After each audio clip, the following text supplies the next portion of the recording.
Selamat datang kembali di sesi eksplorasi kita, khusus untuk Anda. Hari ini kita mau nyelami gagasan dari buku yang cukup provokatif ya. Judulnya Slipstream Time Hacking. Karyanya Benjamin P. Hardy. Misinya apa? Ya, kita mau bongkar cara pandang biasa soal waktu. Gimana caranya kita bisa meretas waktu gitu, biar tujuan tercapai lebih cepat, hidup juga lebih penuh makna. Ini bukan soal trik sulap loh, tapi soal geser perspektif aja. Pernah nggak sih Anda merasa, kok waktu lewat gitu aja ya? Tahu-tahu, udah akhir tahun lagi. Nah, buku ini nantang kita nih. Ada kutipan menarik dari Peter Diamandis di buku ini. Katanya, semakin cepat Anda bergerak, semakin lambat waktu berlalu, semakin lama Anda hidup. Kedengarannya agak aneh ya. Coba deh kita pahami maksudnya. Waktu jangan cuma dilihat sebagai durasi ya, detik, menit, jam gitu, tapi lebih sebagai jarak yang kita tempuh, jarak menuju apa yang penting buat kita. Analoginya tuh kayak tahun cahaya. Kita kan tahu tahun cahaya itu bukan ukuran waktu, tapi ukuran jarak tempuh cahaya setahun. Nah, gimana kalau kita coba lihat hidup kita kayak gitu? Bukan berapa lama kita hidup, tapi sejauh mana kita udah bergerak maju. Seberapa banyak pengalaman berarti yang kita kumpulin. Oke. Jadi ini bukan pelajaran fisika nih ya, soal kecepatan cahaya. Meskipun kayaknya inspirasinya dari sana. Tepat. Ini lebih ke metafora cara kita hidup gitu. Betul sekali. Inspirasinya memang dari teori relativitas Einstein. Ya, soal waktu tuh relatif. Bisa melambat, bisa cepat, tergantung kecepatan sama gravitasi. Film Interstellar itu kan kasih gambaran ekstrim ya. Ah, iya benar. 1 jam di dekat black hole itu bisa kayak 7 tahun di bumi. Tapi ya buat kita sih poin utamanya bukan di fisika kuantumnya. Lebih ke gagasan bahwa pengalaman kita terhadap waktu itu nggak mutlak. Kita bisa loh mempengaruhinya. Nah, ini dia yang seru. Kalau ditarik ke hidup kita sehari-hari ini, artinya apa buat Anda para pendengar? Buku ini kasih contoh gimana kalau tujuan yang biasanya Anda pikir, wah, butuh 15 tahun nih, ternyata bisa dicapai dalam 7,5 tahun. Atau lebih gila lagi, dalam hitungan bulan aja. Kedengarannya kan kayak kita hemat belasan tahun nunggu ya. Waktu bonus itu bisa dipakai buat hal lain, buat tujuan baru, kayak kita lompat aja gitu ke versi diri kita di masa depan yang lebih maju. Benar. Dan ini bukan cuma soal materi atau karir aja loh. Ada kutipan bagus nih dari Jean-Jacques Rousseau yang dikutip di buku. Orang yang paling banyak hidup bukanlah dia yang menghitung tahun terbanyak. Tapi dia yang paling merasakan kehidupan. Jadi, ya intinya di kualitas kedalaman sama jarak pengalaman yang kita kumpulkan selama waktu yang kita punya itu. Bukan cuma soal panjang umur. Terus, gimana caranya kita bisa bergerak lebih cepat ini? Atau nempuh jarak lebih jauh dalam waktu yang sama? Buku ini kan pakai istilah keren tuh, slipstream sama wormhole. Apa sih maksudnya? Nah, itu dia metafora kuncinya, Hardy. Slipstream, kalau di balap sepeda atau mobil, itu kan area di belakang pembalap terdepan. Hambatan udaranya lebih kecil. Oh, drafting ya? Betul, drafting. Pembalap di belakangnya bisa jaga kecepatan yang sama, tapi usahanya 30% lebih sedikit. Nah, dalam konteks buku ini, slipstream itu artinya kita manfaatin momentum, sistem, atau lingkungan yang udah ada, biar maju lebih efisien. Ini bisa macam-macam. Belajar dari mentor, gabung komunitas yang suportif, atau pakai strategi yang udah terbukti. Intinya sih nggak perlu selalu mulai dari nol, atau ngelawan arus sendirian terus. Oke, jadi slipstream itu soal efisiensi ya? Manfaatin jalur yang udah ada. Terus, kalau wormhole, lubang cacing, ini kok kedengarannya makin ajaib aja nih. Iya sih, emang kedengarannya fiksi ilmiah banget ya. Tapi di buku ini, wormhole itu didefinisikan sebagai jalan pintas tak terduga yang bisa melontarkan kita jauh ke depan, melewati kemajuan linear yang biasa. Ini bukan cuma untung-untungan buta, tapi lebih kayak keberuntungan yang diciptakan. Atau ya serendipity lah yang kita tangkap. Keberuntungan yang diciptakan, contohnya gimana tuh? Contohnya bisa macam-macam. Tiba-tiba ketemu mentor yang pas banget di saat yang tepat. Atau dapat tawaran kerja impian yang gak disangka-sangka. Atau kayak pengalaman penulisnya sendiri nih. Dia cerita menikah dengan pasangan yang sangat mendukung secara finansial dan personal itu rasanya kayak bikin dia lompat 20 tahun ke depan. Nah, perubahan kayak gini seringkali discontinuous. Nggak nyambung gitu dari sebelumnya. Dan bisa terjadi cepet banget. Wah, menarik. Tapi kalau wormhole ini sifatnya nggak terduga, apa berarti kita cuma bisa pasrah aja nunggu keajaiban gitu? Atau ada yang bisa kita lakuin buat nemuin atau bahkan nyiptain lubang cacing ini? Nggak siap nerimanya. Richard Branson dikutip bilang, dia merasa beruntung tiap hari. Kenapa? Karena dia melihat dan mengambil peluang yang orang lain lewatin gitu aja. Oh, jadi kuncinya di kesadaran ya? Kesadaran, keterbukaan pikiran, sama kesiapan buat bertindak pas peluang itu muncul. Ada juga elemen keyakinan di sini. Mengutip Roald Dahl, mereka yang tidak percaya pada sihir tidak akan pernah menemukannya. Kalau kita nggak percaya ada jalan pintas atau lompatan kuantum dalam hidup, ya kemungkinan besar kita nggak akan ngenalin juga, meskipun udah di depan mata. Jadi ini bukan cuma soal strategi ya, tapi juga soal mindset. Harus percaya dulu kalau lompatan itu mungkin terjadi, gitu ya? Betul sekali. Dan selain mindset soal peluang, ada juga aspek psikologis lain. Cara kita ngalamin waktu. Misalnya hukum Parkinson yang terkenal itu. Pekerjaan cenderung mengembang buat ngisi waktu yang tersedia. Ah iya, sering dengar itu. Kalau Anda kasih diri Anda waktu 15 tahun buat ke Hawaii, ya, kemungkinan besar emang butuh 15 tahun. Tapi kalau Anda tantang diri Anda buat capai itu dalam 15 bulan, nah tekanan positif itu bisa maksa Anda jadi jauh lebih fokus, lebih efisien. Batas waktu yang lebih ketat itu bisa jadi pemicu kecepatan. Masuk akal sih. Selain tekanan waktu, ada lagi nggak cara lain buat memperlambat waktu secara psikologis? Maksudnya, biar kerasa lebih penuh, lebih bermakna gitu. Atau kerasa lebih penuh, lebih kaya. Contohnya di buku Bibi Johnny, penulisnya yang hobi ngelukis, dia ngerasa 2 minggu liburannya yang diisi ngelukis itu rasanya kayak waktu yang panjang banget dan memuaskan. Jadi, ini soal ngisi waktu kita dengan kualitas dan makna. Kuncinya hidup selaras, living congruently katanya. Selaras sama nilai dan tujuan sejati kita. Orang-orang yang fokus banget dan selaras sama misi hidupnya, kayak Tim Ferriss atau Bill Gates yang dicontohin penulis, mereka tuh seolah geraknya cepat banget menuju visi mereka. Jadinya waktu relatif mereka kerasa lebih lambat dibanding orang lain yang mungkin hidupnya kurang terarah. Mereka bisa capai banyak hal dalam waktu singkat. Oke. Jadi bergerak cepat menuju tujuan yang selaras sama diri sendiri, itu bisa bikin waktu kerasa lebih lambat atau lebih bermakna. Tapi bukannya banyak dari kita malah ngerasa sebaliknya ya? Justru karena terlalu ngebut ngejar sesuatu, hidup jadi kerasa lewat gitu aja. Nah, itu dia jebakannya. Buku ini nyebutnya mentalitas pensiun.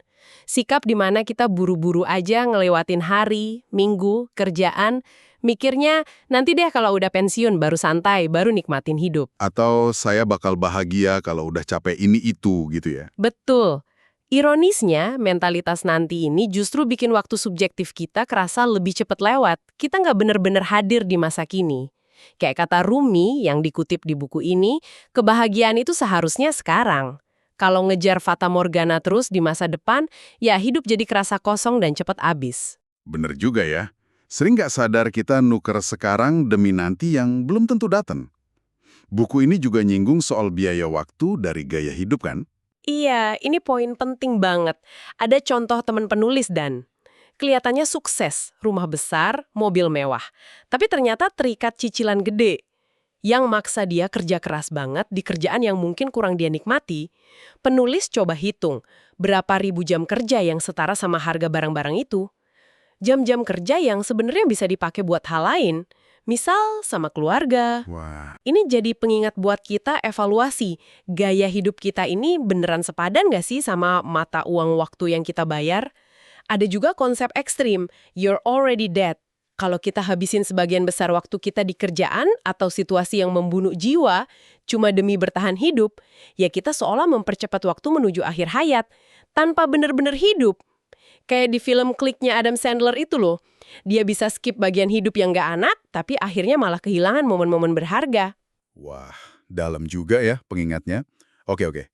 Setelah kita paham konsep dasarnya, jebakannya, pentingnya mindset, sekarang kita masuk ke bagian yang ditunggu-tunggu nih, strategi praktisnya. Gimana caranya kita bisa mulai meretas waktu ini? Buku ini kan nawarin banyak taktik.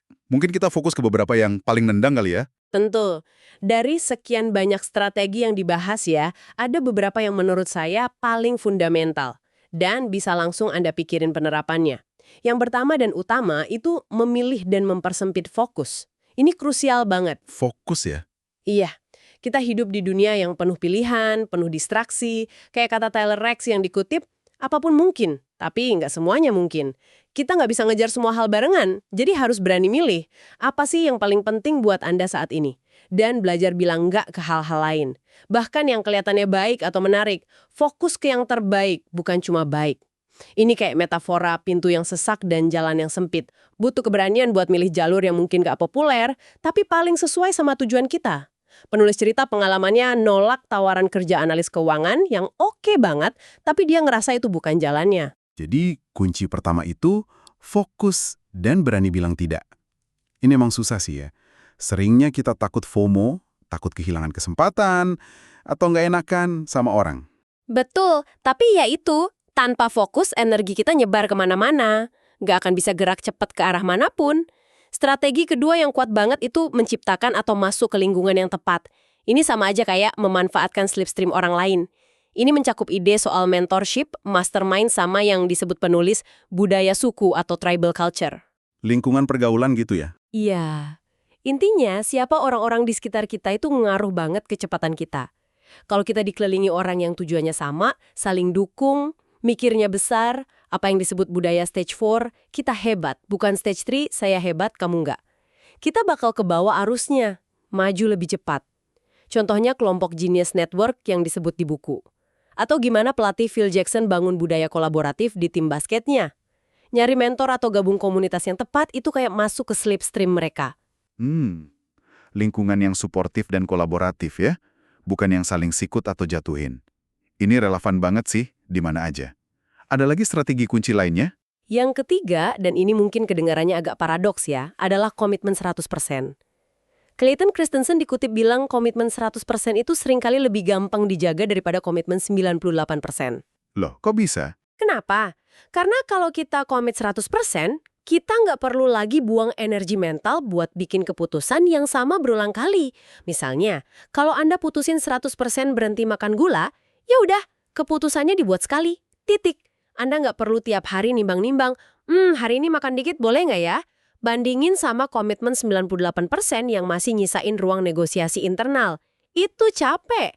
Keputusan total itu ngilangin kelelahan memilih, decision fatigue. Wah, menarik. Jadi lebih gampang stop total daripada ngurangin dikit-dikit, karena nggak perlu mikir lagi ya? Ini bisa diterapin ke banyak kebiasaan kayaknya. Oke, jadi fokus, lingkungan, atau slipstream, dan komitmen 100%. Itu 3 pilar utama ya? Saya rasa 3 itu fondasi yang kuat banget sih. Tentu ada strategi lain ya, kayak ritual pagi buat atur ritme, delegasi buat leverage, mikir eksponensial di era digital ini. Tapi kalau Anda bisa mulai terapin 3 hal tadi, milih fokus yang tajam, bangun atau cari lingkungan yang pas, dan jaga komitmen penuh sama pilihan Anda, wah itu udah bakal bikin perbedaan gede dalam kecepatan Anda maju. Tentu aja, nerapin ini semua pasti ada tantangannya dong ya. Nggak mungkin mulus-mulus aja kita. Pasti, buku ini juga jujur kok soal itu. Ninggalin kerumunan atau kebiasaan lama itu emang sulit. Bakal ada resistensi dari diri sendiri, dari lingkungan juga. Ada analogi bagus soal kepiting dalam ember. Gimana tuh? Kalau satu kepiting coba keluar, kepiting lain bakal narik dia turun. Orang yang coba dobrak norma atau gerak lebih cepat, rate busters, itu seringkali nggak disukai. Belum lagi hambatan dari luar, kayak regulasi yang kadang hambat inovasi. Dan proses pertumbuhannya sendiri juga nggak selalu nyaman kan? Betul.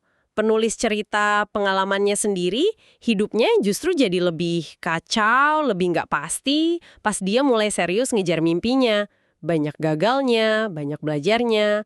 Tapi ya, kayak kata Theodore Roosevelt soal orang di arena Iya. yang berani berjual meski penuh debu dan keringat. Pertumbuhan sejati itu emang seringnya berantakan. Yang penting, di tengah semua upaya buat maju itu, kita tetap usaha jadi human being. Bukan sekedar human doing. Tetap hadir, tetap sadar di tiap langkahnya. Oke, jadi kalau kita rangkum nih ya, inti dari penjelajahan kita soal slipstream time hacking ini adalah kita punya kekuatan buat secara aktif membentuk cara kita ngalamin waktu. Ini bukan soal nambah jam dalam sehari secara ajaib, bukan.